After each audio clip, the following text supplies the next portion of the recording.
Alimenta tu cerebro, de David Perlmutter. Primera parte. Conoce a tus 100 billones de amigos.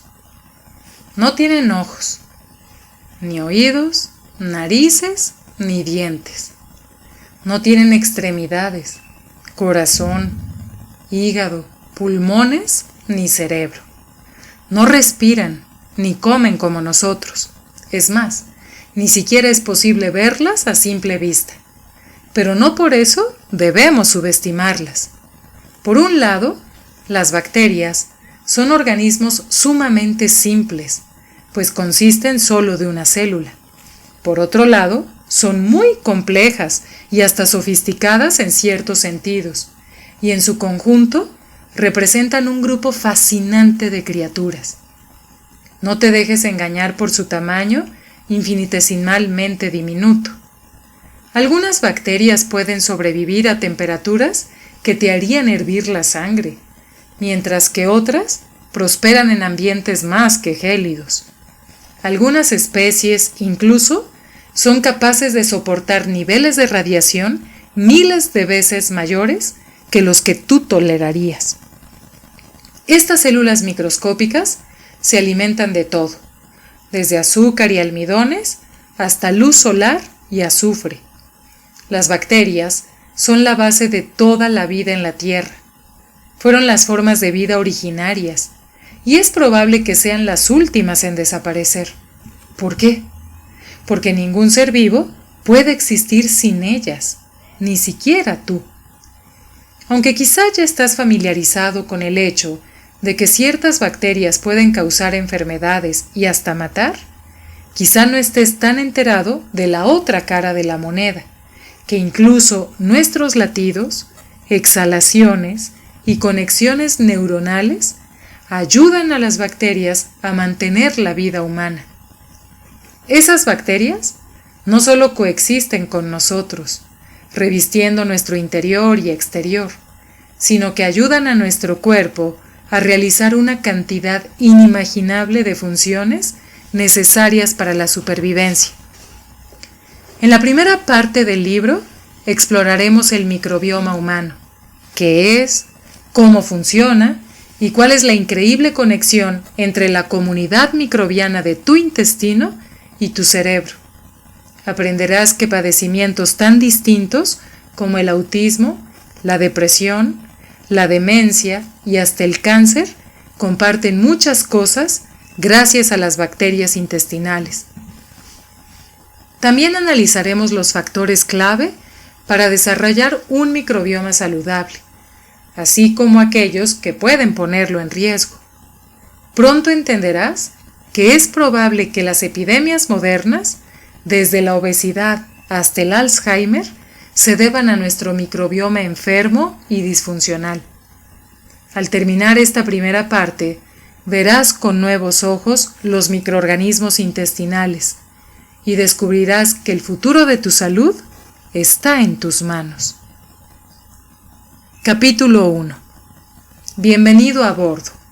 Tus amigos microbianos de la cuna a la tumba. En alguna parte de una hermosa isla griega, en el mar Egeo, nace un niño en su casa por parto natural. Durante 2 años, su madre lo amamanta. A lo largo de su crecimiento, no disfruta muchas de las comodidades modernas de la cultura estadounidense, la comida rápida, el jugo de fruta empaquetado y los refrescos son cosas poco habituales para él. Su dieta consiste sobre todo en verduras cosechadas del huerto familiar, pescados y carnes locales, yogurt hecho en casa, nueces y semillas, y montones de aceite de oliva. Pasa su infancia aprendiendo en una pequeña escuela y ayudando a sus padres en la granja, en donde siembran hortalizas, hierbas para hacer infusiones y uvas para hacer vino. El aire está limpio y libre de contaminantes. Cuando el niño se enferma, sus padres le dan una cucharada de miel producida localmente, pues no siempre es posible conseguir antibióticos. Jamás se le diagnosticará autismo, asma ni trastorno de déficit de atención e hiperactividad. Se mantiene en forma y delgado, pues lo habitual es llevar una vida activa. Las familias no pasan las veladas sentadas en los sillones, sino que suelen socializar con los vecinos y bailar al ritmo de la música del hogar. Es probable que este niño jamás se enfrente a un trastorno neurológico grave como depresión o Alzheimer. De hecho, lo más probable es que llegue bien a la vejez, pues su isla, Icaria, es hogar del mayor porcentaje de personas mayores de 90 años en el planeta, en donde casi 1 de cada 3 nonagenarios llega a la 10ª década de vida con buena salud física y mental. Su población también ostenta 20% menos casos de cáncer, 50% menos cardiopatías y casi ningún caso de demencia senil. Ahora viajemos a cualquier ciudad estadounidense en la que nace una niña. Esta niña llega al mundo gracias a una cesárea elegida y se alimenta exclusivamente con fórmula. Durante su infancia, padece múltiples infecciones, desde infecciones del oído crónicas hasta sinusitis e infecciones de garganta, para las cuales le recetan antibióticos. Hasta para una gripa común, el médico le receta antibióticos. Aunque tiene acceso a la mejor alimentación del mundo, su dieta está plagada de alimentos procesados, azúcares refinadas y dañinas grasas de origen vegetal. Al cumplir los 6 años, ya padece sobrepeso y se le diagnostica prediabetes. Crece siendo una hábil usuaria de todo tipo de aparatos electrónicos y pasa la mayor parte de su juventud en una escuela muy estricta. Para entonces, ya toma ansiolíticos, sufre trastornos conductuales y tiene muchas dificultades para mantener buenas calificaciones por su incapacidad para concentrarse. Al llegar a la edad adulta, tendrá muchas probabilidades de desarrollar trastornos neurológicos graves, incluyendo trastornos de ansiedad y del estado de ánimo, migrañas y enfermedades autoinmunes como esclerosis múltiple. Y cuando envejezca, podría padecer Parkinson o Alzheimer. En Estados Unidos, las responsables de las mayores cifras de mortandad son enfermedades crónicas, como demencia, la cual rara vez se observa en aquella isla griega. ¿Qué está pasando aquí? Durante los últimos años, las nuevas investigaciones nos han permitido entender mejor la relación entre aquello a lo que estamos expuestos desde la primera infancia y nuestra salud a corto y largo plazo. Los científicos han estado buscando los vínculos entre el estado del microbioma humano y el destino de la salud individual. La respuesta a la pregunta radica en la diferencia entre las experiencias infantiles de ambos niños, y parte de esa experiencia, en términos generales, tiene todo que ver con el desarrollo de sus propios microbiomas, que son las comunidades microbianas que habitan en sus cuerpos desde que nacieron y que desempeñarán un rol determinante en su salud y función cerebral a lo largo de su vida. Es evidente que me he tomado algunas libertades al describir estos escenarios hipotéticos. Lo importante es que representan una constelación de factores que influyen en la longevidad de cualquier individuo y en sus índices de riesgo de desarrollar ciertas enfermedades. Pero enfoquémonos por el momento en el simple hecho de que las primeras experiencias de vida de la niña la ponen en un camino completamente distinto al del niño en términos de salud cerebral. Y sí, esa isla griega existe en realidad. Icaria está como a 50 kilómetros de la costa oeste de Turquía. También se le conoce como zona azul, como un lugar en donde la gente lleva una vida considerablemente más larga y saludable que la mayoría de quienes habitamos en el mundo occidental desarrollado. Por lo regular beben vino y café de forma cotidiana. Se mantienen activos después de los 80 años y tienen agilidad mental hasta el final de su vida.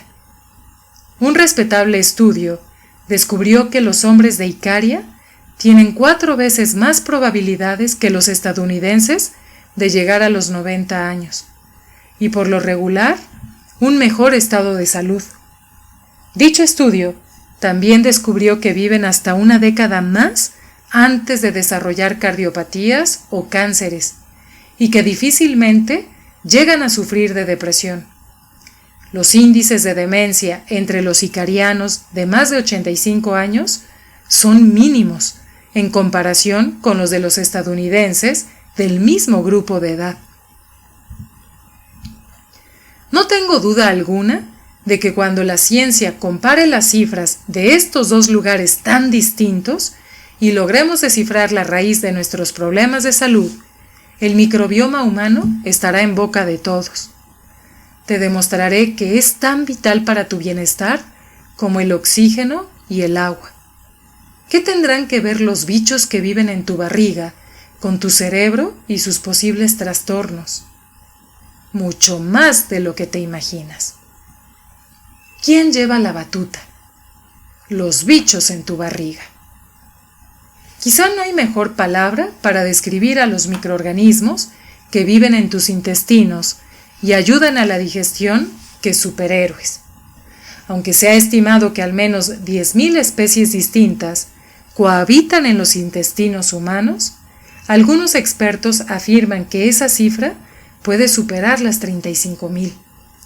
Finalmente, están surgiendo nuevas tecnologías que ayudarán a los científicos a identificar todas estas especies, muchas de las cuales es imposible cultivar en un laboratorio siguiendo métodos tradicionales. Para los fines de esta discusión, nos enfocaremos en particular en las bacterias, las cuales comprenden la mayoría de los microbios intestinales, junto con las levaduras, virus, protozoarios y parásitos eucarióticos que también desempeñan papeles importantes para la salud. Las bacterias son, por mucho, las principales implicadas en colaborar con tu fisiología, sobre todo con tus funciones neurológicas. En conjunto, las bacterias contenidas en tus intestinos pesarían entre 1.3 y 1.8 kilogramos, más o menos lo mismo que tu cerebro. De hecho, las bacterias que desechas representan la mitad del peso de tus heces. Si recuerdas tus clases de biología de la preparatoria, en donde te enseñaron sobre el sistema digestivo, sabrás que durante la digestión, los alimentos se descomponen en nutrientes que el cuerpo absorbe. Seguro leíste sobre los ácidos y enzimas estomacales, así como sobre las hormonas que colaboran en el proceso. Es probable que tuvieras que memorizar la ruta que sigue un bocado cualquiera desde que entra por la boca hasta que sale por el ano. Incluso, es posible que te hayan enseñado cómo entra la glucosa, una molécula de azúcar, a las células para ser utilizada como fuente de energía. Pero estoy casi seguro de que nunca oíste hablar del auténtico ecosistema que vive en tu tracto digestivo y que básicamente dirige todos los sistemas corporales. Tampoco creo que te hayan preguntado en los exámenes sobre las bacterias intestinales, cuyo ADN tiene un impacto mucho mayor en tu salud que tu propio ADN. Sé que suena descabellado, como una historia de ciencia ficción. Es difícil de creer, pero las investigaciones son incuestionables. Los bichos en tu barriga podrían ser considerados un órgano corporal independiente. Además, son tan vitales para tu salud como tu corazón, tus pulmones, tu hígado y tu cerebro. Los hallazgos científicos recientes señalan que la flora intestinal que habita en los delicados pliegues de tus muros intestinales colabora en la digestión y la absorción de los nutrientes. Crea una barrera física contra los potenciales invasores como bacterias dañinas, flora patógena, virus nocivos y parásitos perjudiciales.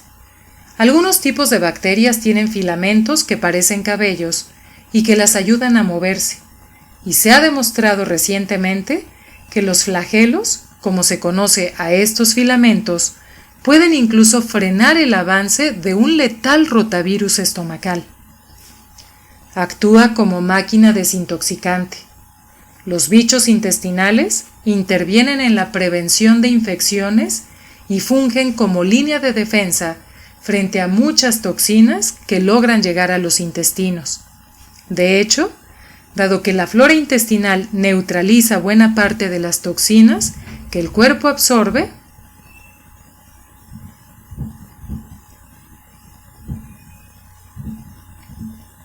de las toxinas presentes en los alimentos, podría ser considerada un segundo hígado. Por lo tanto, cuando reduces la cantidad de bacterias buenas en tus intestinos, también aumentas la carga de trabajo de tu hígado. Influye enormemente en la respuesta del sistema inmune. Contrario a lo que podrías pensar, los intestinos son el órgano más grande del sistema inmune. Asimismo, las bacterias educan y apoyan al sistema inmune al controlar ciertas células inmunitarias y prevenir la autoinmunidad, un estado en el cual el cuerpo ataca sus propios tejidos. Produce y libera enzimas y sustancias importantes que intervienen en tus procesos biológicos, así como sustancias químicas benéficas para el cerebro, incluyendo vitaminas y neurotransmisores. Te ayuda a manejar el estrés gracias al efecto que tiene la flora en tu sistema endocrino, es decir, en el sistema hormonal. Influye en que descanses bien por las noches. Ayuda a controlar las respuestas inflamatorias del cuerpo, las cuales, a su vez, intervienen en el riesgo de desarrollar casi cualquier enfermedad crónica. Como puedes ver, las bacterias buenas que viven en un tracto digestivo saludable no son invasoras que disfrutan de la comida y la vivienda gratis. Intervienen en el riesgo de desarrollar no solo trastornos cerebrales y enfermedades mentales, sino también cáncer, asma, alergias alimenticias, trastornos metabólicos como diabetes y obesidad y enfermedades autoinmunes, puesto que influyen directa e indirectamente en distintos órganos y sistemas del cuerpo. En pocas palabras, ellas están a cargo de tu salud. Algunas bacterias son residentes más o menos permanentes que forman colonias de larga duración. Otras solo están de paso, pero incluso ellas también tienen efectos importantes en tu salud. Las bacterias pasajeras viajan por el tracto digestivo y, dependiendo de su especie y características únicas, influyen en la salud general del cuerpo. Sin embargo, en lugar de asentarse de forma permanente, establecen colonias pequeñas durante periodos breves de tiempo, antes de ser excretadas o morir. Durante esa breve residencia, realizan gran número de tareas necesarias, y algunas de las sustancias que secretan son fundamentales para la salud y el bienestar de las bacterias permanentes, y a su vez, para la nuestra. El mejor guardián de tu cerebro. Aunque entender a cabalidad la conexión entre tracto intestinal y cerebro implica tener conocimientos sustanciales de inmunología, patología, neurología y endocrinología, intentaré simplificar estos conceptos aquí, y tú, por tu parte, irás aumentando tu conocimiento y reforzándolo a medida que avances en la lectura. Intenta recordar la última vez que tuviste molestias estomacales por estar nervioso, ansioso, asustado o tal vez emocionado y enamorado. Quizá fue antes de un examen importante, de hablar en público o de tu boda.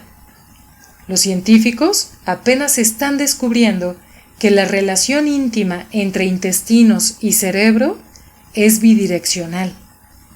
Así como tu cerebro manda la señal de mariposas en el estómago, tu tracto digestivo puede transmitirle su estado de tranquilidad o de alarma al sistema nervioso.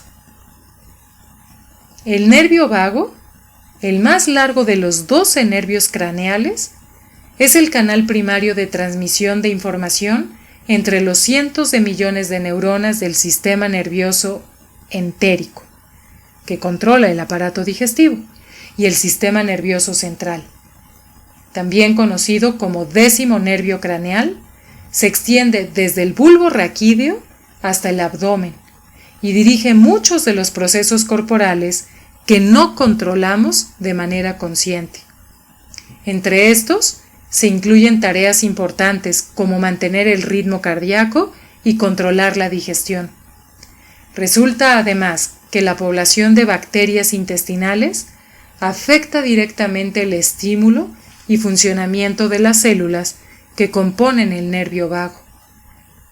De hecho, algunos microbios intestinales pueden liberar ciertos mensajeros químicos, igual que lo hacen las neuronas, los cuales le hablan al cerebro en sus propios términos a través del nervio vago.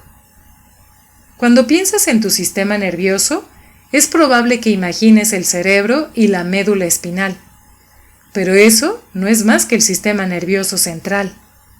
También debes tomar en cuenta el sistema nervioso entérico, el cual es intrínseco al tracto gastrointestinal. Los sistemas nerviosos central y entérico fueron creados a partir del mismo tejido durante el desarrollo embrionario y están conectados a través del nervio vago. No es coincidencia que este nervio se llame así, pues vaga por el sistema digestivo. Las neuronas en el sistema digestivo son tan incontables que muchos científicos empiezan a referirse al conjunto de estas como el segundo cerebro. Este segundo cerebro no solo regula los músculos, las células inmunes y las hormonas, sino que también produce una sustancia sumamente importante. Los antidepresivos más populares, como paroxetina, sertralina o escitalopram, aumentan la disponibilidad en el cerebro de la serotonina química, conocida también como el neurotransmisor de la felicidad. Pero quizá te sorprenderá saber que entre 80 y 90% de la serotonina del cuerpo es producida por las neuronas intestinales. De hecho, el cerebro intestinal produce más serotonina que el cerebro que tienes en el cráneo. Muchos neurólogos y psiquiatras empiezan a darse cuenta de que quizá esta es una razón por la cual los antidepresivos son menos eficientes para tratar la depresión que los cambios alimenticios. De hecho, las investigaciones recientes revelan que nuestro segundo cerebro podría ni siquiera ocupar el segundo lugar, pues es capaz de actuar de forma independiente del cerebro principal y controlar muchas funciones sin ayuda de este. A lo largo del libro ahondaré más en la biología de la relación intestino-cerebro y en los siguientes capítulos aprenderás acerca de las múltiples funciones biológicas en las que está implicado el microbioma. Aunque éstas parezcan muy distintas entre sí, como la función de las células del sistema inmune y la cantidad de insulina que secreta el páncreas, ya verás que comparten cierto denominador común: los habitantes del tracto digestivo. En muchos sentidos, estos microorganismos son los guardianes y gobernantes del cuerpo. Conforman los cuarteles generales del cuerpo. Son los héroes y aliados anónimos de tu salud, así como también son quienes orquestan tu fisiología de formas que ni te imaginarías. Al conectar los puntos que vinculan el tracto intestinal con el cerebro, es de utilidad tener en cuenta la reacción general que tienen frente al estrés de tu cuerpo, como tener que huir de un intruso armado que entró a tu casa, y tu mente como evitar una discusión con tu jefe. Desafortunadamente, el cuerpo no es lo suficientemente ingenioso como para distinguir entre ambas reacciones, razón por la cual tu corazón palpita con la misma fuerza cuando te preparas para huir de un ladrón y cuando entras a la oficina de tu jefe. El cuerpo percibe ambos escenarios como estrés, aunque solo uno de ellos, el primero, es una amenaza real para la supervivencia. Por lo tanto, en ambas instancias, el cuerpo se inundará de esteroides naturales y de adrenalina, y el sistema inmune secretará mensajeros químicos llamados citocinas inflamatorias que ponen en alerta a este sistema. Es un tipo de reacción muy útil en momentos de auténtica dificultad, pero ¿qué pasa cuando el cuerpo está sometido a estrés constante? O al menos lo cree. Rara vez nos hallamos en una situación en la que tenemos que huir constantemente de un ladrón, pero el estrés físico también implica encuentros con toxinas y patógenos potencialmente letales, los cuales enfrentamos con nuestras meras elecciones alimenticias. Aunque quizá no se active la reacción de huida o lucha, ni aumente el ritmo cardíaco al enfrentar una sustancia o ingrediente desagradable, sin duda el cuerpo experimentará una respuesta inmune. Además, la activación inmune crónica y la inflamación resultante de esos encuentros puede derivar en enfermedades crónicas, desde cardiopatías y trastornos neurológicos como Parkinson, esclerosis múltiple, depresión y demencia, hasta enfermedades autoinmunes como colitis ulcerosa y cáncer. En el siguiente capítulo exploraremos este proceso a detalle, pero por ahora basta con aclarar que todo tipo de enfermedad tiene como base una respuesta inflamatoria fuera de control y que el sistema inmune es el que controla la inflamación. ¿Qué papel juega el microbioma en todo esto? El microbioma es quien regula o guía la respuesta inmune. Por lo tanto, también interviene en la inflamación del cuerpo. Permíteme explicarlo un poco mejor. Aunque cada uno de nosotros está bajo la constante amenaza de sustancias químicas y gérmenes dañinos, tenemos un gran sistema de defensa, la inmunidad.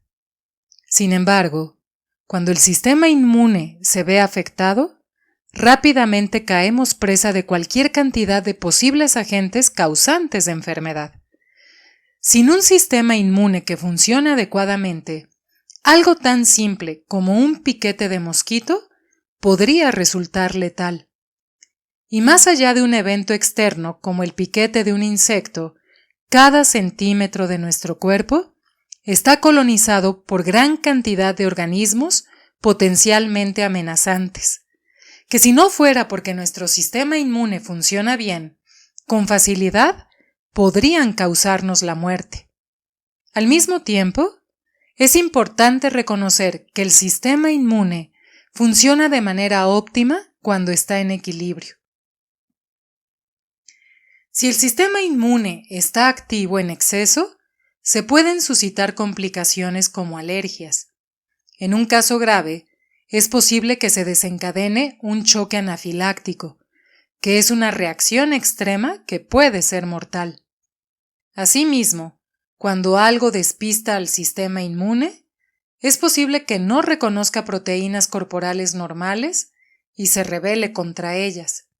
Este es el mecanismo básico de las enfermedades autoinmunes, las cuales suelen ser tratadas con medicamentos inmunosupresores agresivos que por lo regular tienen efectos secundarios significativos, entre ellos alteraciones en la diversidad bacteriana de los intestinos. El sistema inmune es el culpable de que el cuerpo de un paciente rechace el trasplante de órgano que debía salvarle la vida. Pero también es el sistema inmune el que ayuda a reconocer y eliminar células cancerígenas, proceso que está ocurriendo en este preciso instante en tu cuerpo. Tu tracto digestivo tiene su propio sistema inmune, conocido como tejido linfoide asociado al intestino, el cual representa entre 70 y 80% de todo el sistema inmune del cuerpo. Esto dice mucho sobre la importancia y vulnerabilidad de los intestinos. Si lo que ocurre en ellos no fuera tan fundamental para la vida, entonces la mayor parte del sistema inmune no tendría que estar ahí para protegerlo. La razón por la cual la mayor parte del sistema inmune está desplegado en los intestinos es sencilla. La pared intestinal es la frontera con el mundo exterior. Además de la piel, es en donde el cuerpo tiene más probabilidades de encontrar materiales y organismos foráneos. Asimismo, está en constante comunicación con el resto de las células del sistema inmune en el cuerpo. Si haya una sustancia problemática en los intestinos, alerta al resto del sistema inmune del cuerpo. Uno de los temas principales de este libro es la importancia de conservar la integridad de tan delicada pared intestinal, la cual tiene apenas una célula de grosor. Debe permanecer intacta mientras actúa como conductora de señales entre las bacterias intestinales y las células inmunitarias que están del otro lado. En palabras del doctor Alessio Fasano, de Harvard, quien en 2014 dio una conferencia al respecto en un congreso al que asistí, el cual estaba dedicado exclusivamente a la ciencia del microbioma, estas células del sistema inmune, que reciben señales enviadas por las bacterias intestinales, son el equipo de primera respuesta del cuerpo. A su vez, las bacterias intestinales ayudan a que el sistema inmune se mantenga alerta, aunque no en estado permanente de defensa absoluta, pues lo monitorean y van educando. En última instancia, esto permite que el sistema inmune intestinal no reaccione de forma inapropiada a ciertos alimentos y desencadene respuestas autoinmunes. En los próximos capítulos veremos qué tan indispensable es el tejido linfoide asociado al intestino para preservar la salud general del cuerpo. Es el ejército del cuerpo y está atento a cualquier amenaza que descienda por el tracto intestinal y que pueda afectar negativamente al cuerpo hasta llegar al cerebro. Estudios realizados tanto en humanos como en animales demuestran que las bacterias intestinales dañinas o patógenas pueden provocar enfermedades, pero no solo porque se les asocie con algún padecimiento específico. Sabemos que Helicobacter pylori, por ejemplo, es la responsable de provocar úlceras. Sin embargo, resulta que las bacterias patógenas también interactúan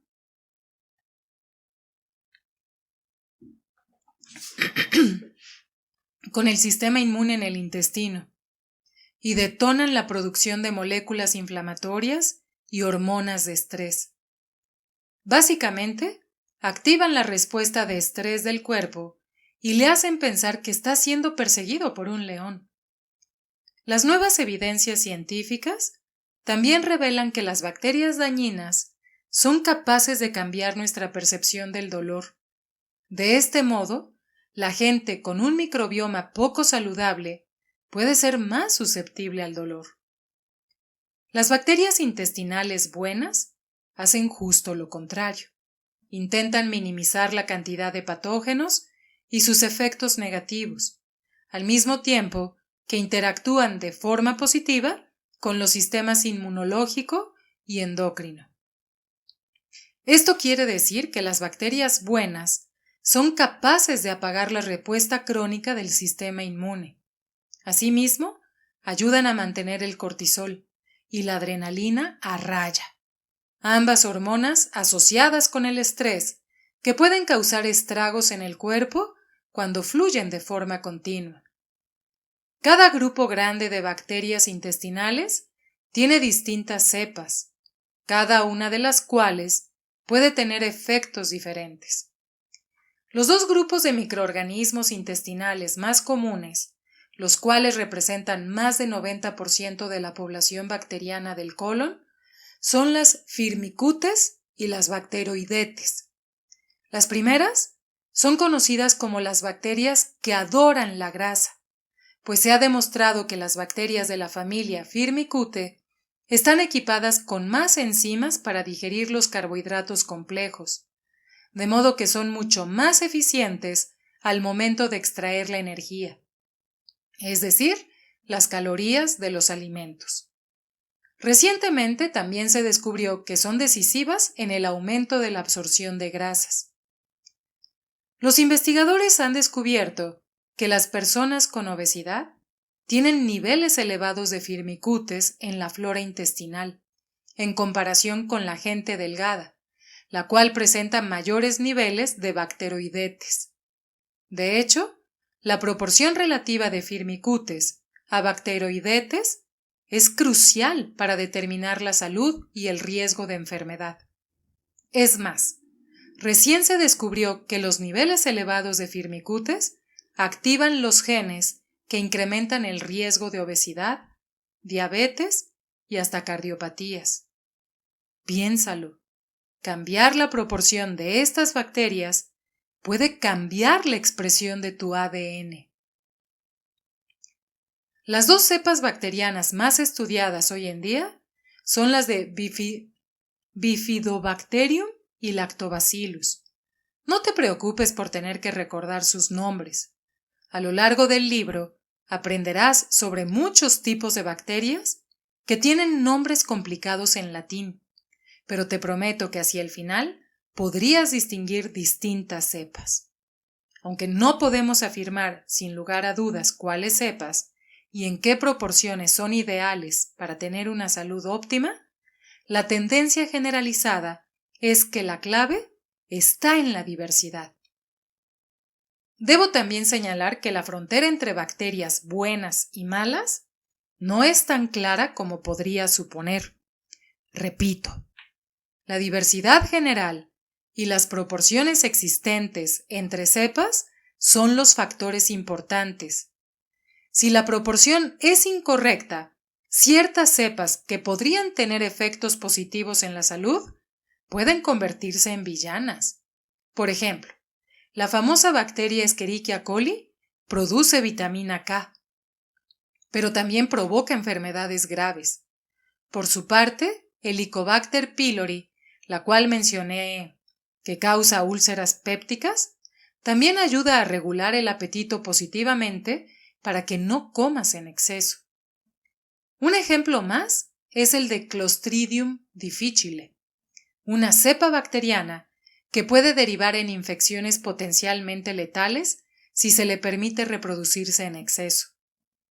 Esta enfermedad, la cual se caracteriza por una diarrea intensa, cobra alrededor de 14,000 vidas en Estados Unidos cada año, y las infecciones por Clostridium difficile han aumentado de manera constante durante las últimas 2 décadas. Entre 1993 y 2005, la cantidad de casos de adultos hospitalizados se triplicó. Entre 2001 y 2005 se multiplicaron por más del doble. Las tasas de mortalidad también se han disparado, sobre todo debido a la aparición de una cepa mutante e hiperagresiva.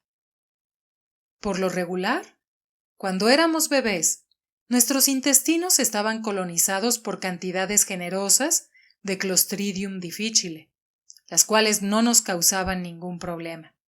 Esta bacteria está presente en los intestinos de hasta 63% de los recién nacidos y hasta en una tercera parte de los niños en edad preescolar. Sin embargo, un cambio en el medio ambiente intestinal, por ejemplo, por el uso excesivo de ciertos antibióticos, puede desatar el crecimiento excesivo de esta bacteria y provocar una enfermedad grave. La buena noticia es que hoy en día contamos con una forma muy efectiva de tratar dicha infección a través del uso de otras cepas bacterianas que ayudan a restablecer el equilibrio.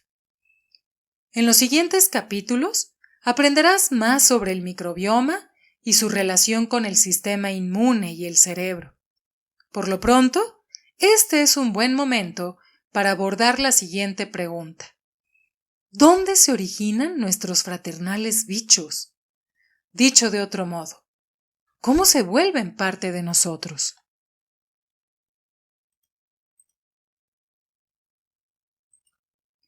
Lo traes de nacimiento, o casi.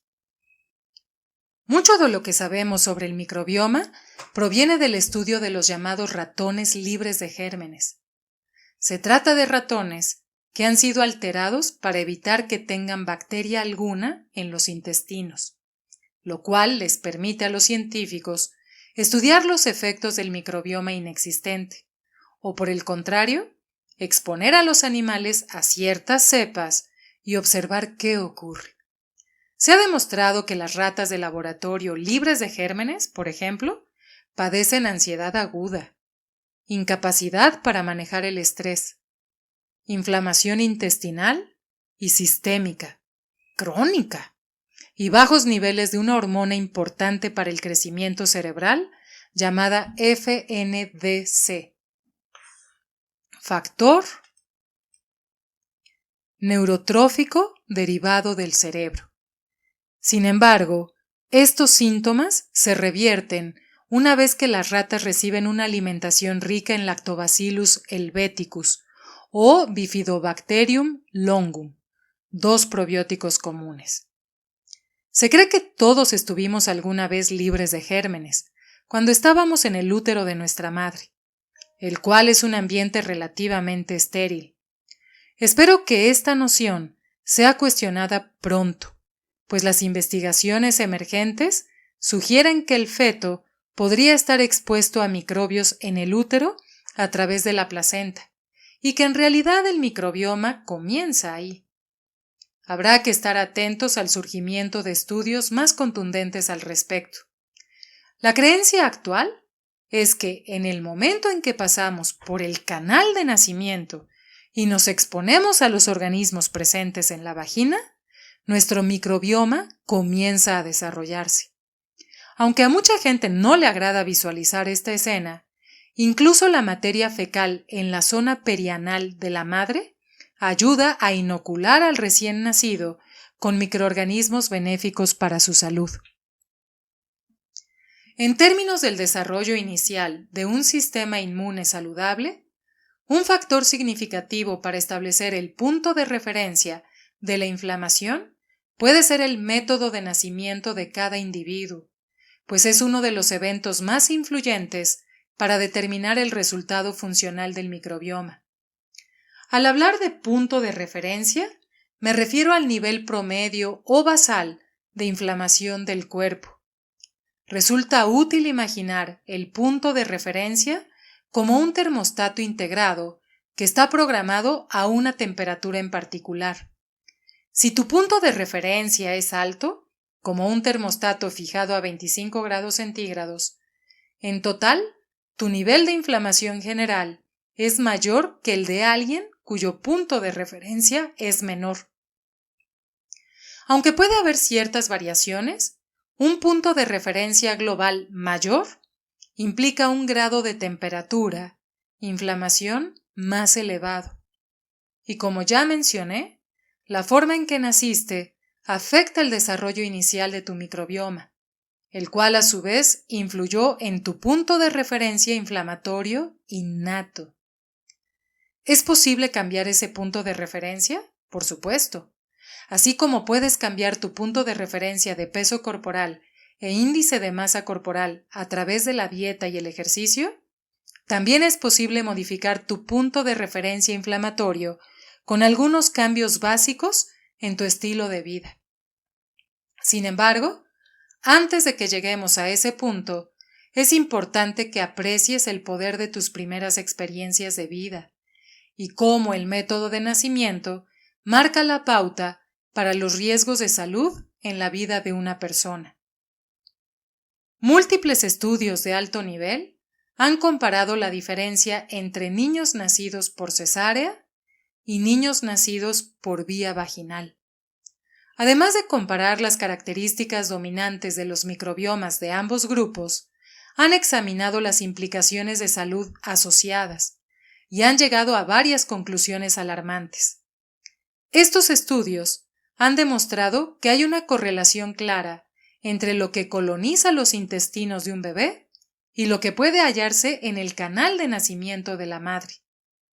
Una investigación fascinante que realizó en 2010 un equipo de investigadores reveló que cuando hacían el perfil bacteriano de las madres y de sus recién nacidos por medio de secuenciación genética, los niños nacidos por vía vaginal obtenían colonias similares a las del microbioma vaginal de su madre, en las cuales dominaban los lactobacilos, mientras que los bebés nacidos por cesárea adquirían colonias similares a las encontradas en la superficie cutánea, en las cuales abundan los estafilococos, que son bacterias potencialmente dañinas. En 2013, el Canadian Medical Association Journal publicó un estudio que presentaba información contundente sobre cómo la alteración del microbioma intestinal del infante se vincula con muchos problemas inflamatorios e inmunitarios, como alergias, asma y hasta cáncer. Estos científicos enfatizaron el impacto de la experiencia de nacimiento del bebé, así como si fue amamantado o alimentado con fórmula. Se refieren legítimamente a la microbiota intestinal como un superórgano que juega distintos papeles en la salud y en la enfermedad. En un comentario sobre este estudio, el doctor Rob Knight, del afamado laboratorio Knight de la Universidad de Colorado, declaró: los niños nacidos por cesárea o alimentados con fórmula podrían tener mayor riesgo de desarrollar una serie de trastornos en el futuro. Ambos procesos alteran la microbiota intestinal de los infantes sanos, lo cual podría ser el mecanismo que genere mayor riesgo de enfermedad. Lo que hace superiores a los lactobacilos es que crean un ambiente ligeramente ácido, el cual reduce el crecimiento de bacterias potencialmente dañinas. Las bacterias de la familia Lactobacillus son capaces de usar el azúcar de la leche, llamado lactosa, como combustible. Esto les permite a los bebés aprovechar la lactosa de la leche materna. Los infantes nacidos por cesárea pueden no recibir una cantidad tan abundante de lactobacilos, y en vez de eso, están más expuestos a las bacterias que acechan la sala de operaciones y las manos de los médicos y enfermeros, grupos de bacterias cutáneas que tienden a estar dominadas por especies que no imparten muchos beneficios. Asimismo, como describe el Dr. Martin Blaser en su magnífico libro Missing Microbes, todas las mujeres estadounidenses que dan a luz por cesárea reciben antibióticos, lo cual significa que todos los niños que nacen por vía quirúrgica comienzan su vida expuestos a antibióticos potentes. Es un doble revés para esos pequeños. El Dr. Blaser, quien dirige el programa de microbioma en la Universidad de Nueva York, señala además que hoy en día una tercera parte de los bebés nacen por cesárea en Estados Unidos, lo cual representa un aumento de 50% desde 1996. Si esta tendencia continúa, para 2020, la mitad de los bebés nacidos en ese país llegarán al mundo por vía quirúrgica. Me encanta que Blaser exponga los hechos con tanta elocuencia. Los impronunciables nombres de estas bacterias no importan tanto como el hecho de que las poblaciones fundacionales de microbios hallados en los niños nacidos por cesárea no son las elegidas por miles y miles de años de evolución humana. Los estudios también han demostrado que los bebés nacidos por vía vaginal presentan niveles mucho mayores de bifidobacterias, un grupo de bacterias intestinales benéficas que ayudan a que el revestimiento intestinal madure con mayor rapidez. Por otro lado, los bebés que nacen por cesárea carecen de este tipo de bacterias buenas. Podríamos pensar en el proceso de nacimiento como el mecanismo por medio del cual el recién nacido recibe una serie de instrucciones para empezar su vida de forma saludable. Es el último gran regalo que recibe el bebé de su madre antes de salir al mundo. Los bebés que nacen por cesárea carecen de algunas de estas instrucciones y quizá nunca reciban las instrucciones exactas, ya sea por medios artificiales, por la leche materna o a través de la alimentación. Las estadísticas relativas a las consecuencias sanitarias de nacer por el abdomen, en contraste con nacer por parto natural, son sumamente abrumadoras. He aquí un breve recuento de qué puede conllevar el nacimiento por cesárea, basado en estudios poblacionales extensos y rigurosamente controlados. Un riesgo 5 veces mayor de desarrollar alergias. Riesgo triplicado de desarrollar TDAH. El doble de riesgo de padecer autismo. Un aumento de 80% en el riesgo de padecer celiaquía. Un aumento de 50% en el riesgo de ser un adulto obeso. Como veremos más adelante, la obesidad se correlaciona de manera directa con un aumento en el riesgo de desarrollar demencia. Un aumento de 70% en el riesgo de desarrollar diabetes tipo 1. Y ser diabético duplica el riesgo de padecer demencia. Seamos claros. Las cesáreas salvan vidas y son indispensables en ciertas circunstancias. Sin embargo, la mayoría de los expertos, incluyendo a las parteras y a los obstetras que se especializan en nacimientos de alto riesgo, coinciden en que solo una fracción de los nacimientos requiere cirugía, pero con frecuencia muchas mujeres eligen la cesárea. En 2014, un nuevo estudio a nivel nacional reveló que 26% de las madres estadounidenses dio a luz por cesárea en 2001 y que 45% de estos procedimientos no tenían una justificación médica. Por eso mis inquietudes giran en torno a la tendencia de elegir la cesárea por razones que no ven por el bienestar del bebé o de la madre. Dicho lo anterior, siempre existe la posibilidad de que una mujer embarazada tenga la mejor intención de dar a luz por vía vaginal, pero luego enfrente circunstancias inesperadas que hagan necesaria la intervención quirúrgica. Esa madre no debe sentirse culpable ni temerosa de poner en riesgo la salud de su bebé en el futuro. Más adelante daré información explícita tanto para las mujeres embarazadas como para aquellas que ya han dado a luz sobre cómo compensar un nacimiento por cesárea.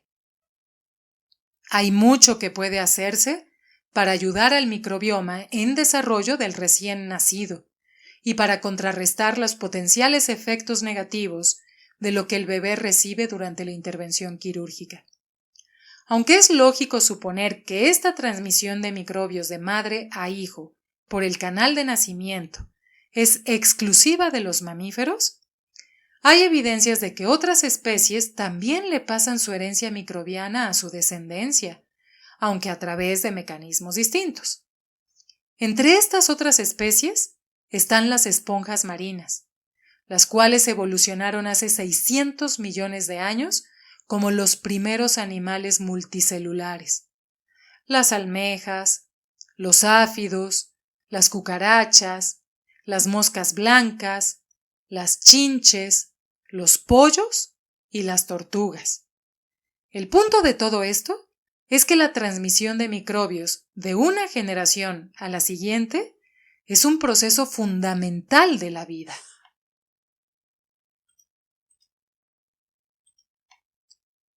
Las 3 fuerzas que dañan tu flora intestinal. Aunque es imposible cambiar tu historia de nacimiento, cómo te alimentaron durante tus primeros años de vida y qué tipo de microbioma desarrollaste durante la infancia, la buena noticia es que aún tienes el poder de cambiar, sanar y nutrir tu microbioma a través de lo que comes, de los estímulos ambientales a los que te expones y del estilo de vida que llevas. Es probable que ya tengas una noción general de qué puede dañar el bienestar de los bichos buenos de tu barriga. Más adelante, detallaré todos los posibles detonantes y causas de un microbioma enfermo. Pero, como adelanto, hagamos un repaso de las 3 principales fuerzas que están en su contra. Primera fuerza: exposición a sustancias que matan o alteran gravemente la composición de las colonias bacterianas. Entre estas se incluyen las sustancias químicas en el medio ambiente, ciertos ingredientes en la comida, azúcar y gluten, y el agua, cloro, y medicamentos como los antibióticos. Segunda fuerza: falta de nutrientes que alimenten las tribus saludables y diversas de bacterias, y que en vez de esto favorecen a las bacterias dañinas. Te compartiré qué alimentos y complementos mejoran la salud del microbioma y en consecuencia del cerebro. Tercera fuerza: el estrés. Aunque suena a cliché afirmar que el estrés es malo para la salud, te explicaré por qué es peor de lo que solíamos pensar. Claramente, es imposible evitar estas 3 fuerzas en todo momento. Habrá circunstancias en las que, por ejemplo, los antibióticos sean indispensables para salvarte la vida. En capítulos posteriores, te daré instrucciones para enfrentar esas circunstancias, de modo que puedas preservar la salud de tu intestino o la del de tu bebé en el caso de tratamientos con antibióticos para infecciones durante el embarazo, tanto como sea posible. Esto, a su vez, te ayudará a preservar la salud y el buen funcionamiento de tu cerebro. El secreto sucio de las plagas modernas. Uno de los temas de este libro es el poder de la mugre, por decirlo de algún modo. Dicho en otros términos, tiene ciertas ventajas no ser tan higiénico. Estudios recientes y sorprendentes muestran la conexión entre nuestros entornos cada vez más asépticos y la incidencia de enfermedades crónicas, desde cardiopatías hasta trastornos autoinmunes, cáncer y demencia. En la Facultad de Medicina de la Universidad de Stanford, el equipo conformado por los esposos Erika y Justin Sonnenborg dirige un laboratorio en el Departamento de Microbiología e Inmunología en donde se enfocan en estudiar las interacciones al interior del microbioma intestinal y entre las bacterias intestinales y el huésped humano. En particular, estudian cómo la pérdida de especies y de diversidad microbiana en las civilizaciones occidentales, provocada por la alimentación, el uso de antibióticos y las condiciones de desinfección exagerada, puede explicar por qué hay una incidencia cada vez mayor de enfermedades occidentales, las cuales no se presentan con tanta frecuencia en sociedades tradicionales y primordialmente agrarias. En un artículo reciente, dan argumentos convincentes para explicar que es posible que estemos experimentando una incompatibilidad entre nuestro ADN, el cual ha permanecido relativamente estable durante el curso de la historia de la humanidad, y nuestro microbioma, el cual ha experimentado cambios sustanciales en respuesta a nuestros estilos de vida modernos.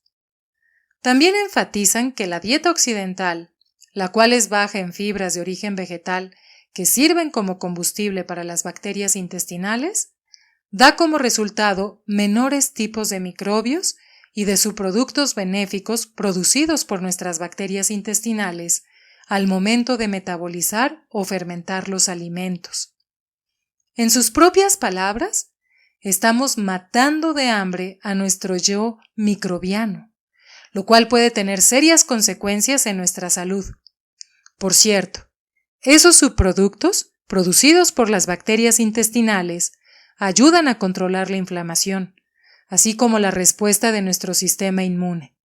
2 factores clave en todo tipo de enfermedades crónicas.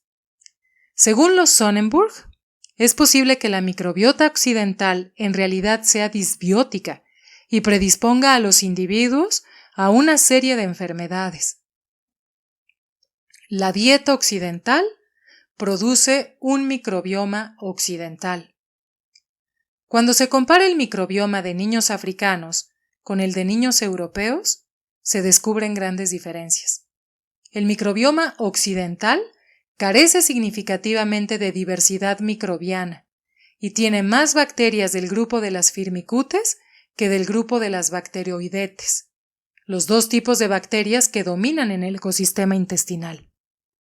Las Firmicutes son especialmente buenas para ayudar al cuerpo a extraer más calorías de los alimentos y a absorber las grasas, de ahí que se les asocie con el aumento de peso cuando son el grupo dominante. Las Bacteroidetes, por el contrario, no tienen esas habilidades. Por lo tanto, el patrón de niveles altos de Firmicutes y de niveles bajos de Bacteroidetes se asocia con un mayor riesgo de obesidad.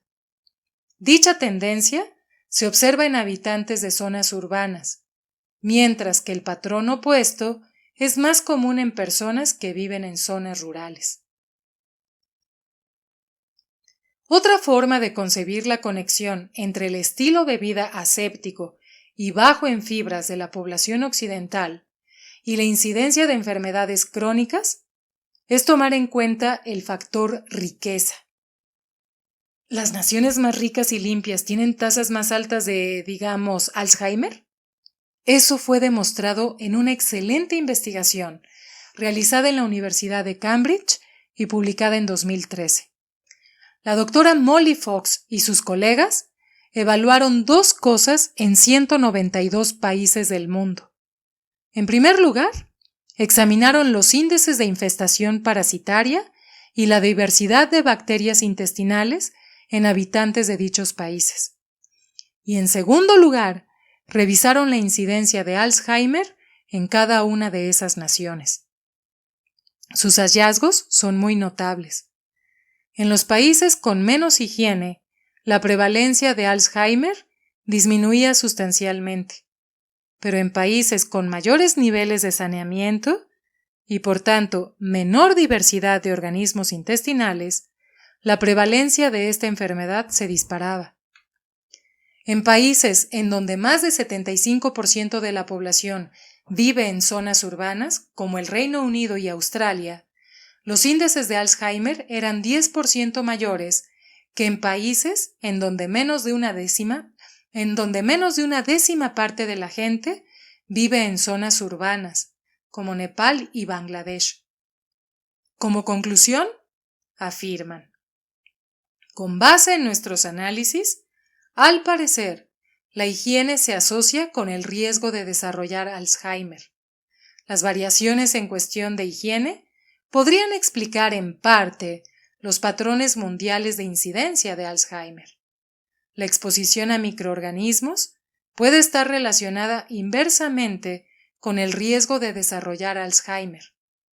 Estos resultados podrían ayudar a predecir la carga por Alzheimer en países en vías de desarrollo, en donde la diversidad microbiana está disminuyendo con rapidez.